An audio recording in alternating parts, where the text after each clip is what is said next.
Organizacija Združenih narodov OZN je mednarodna organizacija. V njej sodeluje 193 držav, tudi Slovenija.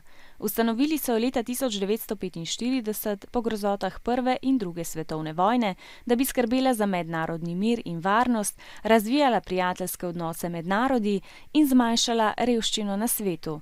Na znaku OZN je tako zemljevid sveta, ki simbolizira vse ljudi sveta, obdan pa je z oljčnima vejicama, ki sta simbol miru. Od leta 2007 organizacijo vodi generalni sekretar Ban Ki-moon, ki prihaja iz azijske države Južne Koreje. Enkrat na leto se politiki iz vseh držav članic zberejo na velikem sestanku Generalne skupščine OZN-a. Tam razpravljajo o najhujših problemih sveta, na primer o revščini ali o vojnah in varovanju okolja.